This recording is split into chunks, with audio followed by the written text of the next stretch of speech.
আসসালামু আলাইকুম ভিউয়ার্স, সকলে কেমন আছেন? আলহামদুলিল্লাহ, আল্লাহর রহমতে সকলে ভালো আছেন। আমি আজকে যাইতেছি চাই তুলতে। দেখেন চারিদিকে অনেক পানি, রাতে অনেক বৃষ্টি হয়েছে। তার ভিতরে আমি সকাল 6টা বাজে চাই তুলতে যাচ্ছি। তো সবাই সঙ্গেই থাকুন, দেখেন কি মাছ পাই চাইতে। তো চাই তোলার যেটা অনুভূতি, এটা আপনাদের বলে বোঝাতে পারবো না। যারা চাই তুলেছেন তারা এটা বোঝেন কত একটা অনুভূতি। তো আমি চাইটা তুলতেছি। তো দেখেন, আলহামদুলিল্লাহ, 3টা চিংড়ি মাছ এবং একটা বাইং মাছ উঠছে প্রথম চাইতেই। যাক, ভালোই। এখন মাছটাকে ছাড়াতে হবে, রশি খুলে ছাড়াতে হবে। তো ছাড়ানো শেষ, এখন দ্বিতীয় নাম্বারটিতে যাইতেছি। দ্বিতীয় নাম্বার স্টেপে চাইটা একটু সামনেই। এই যে প্রথম চার মাছ, তো চাইটা একটু সামনেই।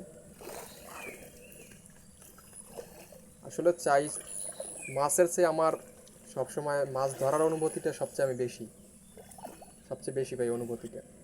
তো একটা কচু পাতা ছিঁড়তে হবে, নাহলে তো মাছ যে কোনো সময় লাফ দিতে পারে আমার পাতিল থেকে। তো আটকালাম, তারপরে চাইটার সামনে যাইতেছি।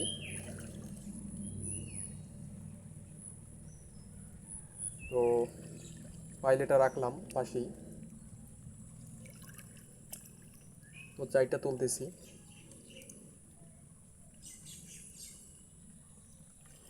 এই যে চাইটা উঠালাম।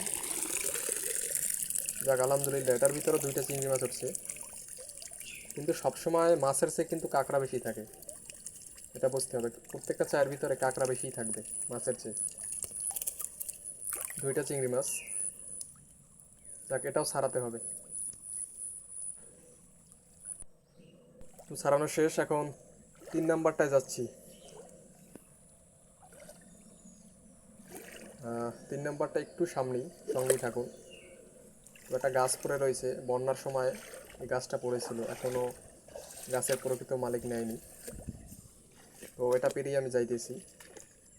আসলে যারা গ্রাম অঞ্চলে থাকেন, এরকম চাই বুঝনা চাক জাল পাতেন না এমন মানুষ খুবই কম আছে। তো আপনারাও ট্রাই করতে পারেন যারা এখনও কিনেন নাই। তো তৃতীয় নাম্বারটায় যাচ্ছি।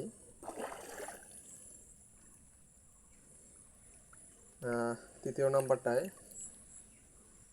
মাটি সরাইতেছি। তৃতীয়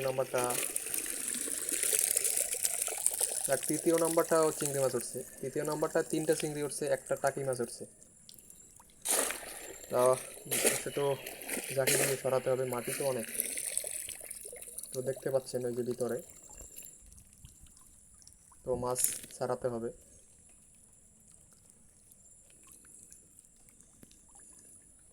তো ছাড়ানো শেষ, এখন 3টা চার মাছ দেখেন।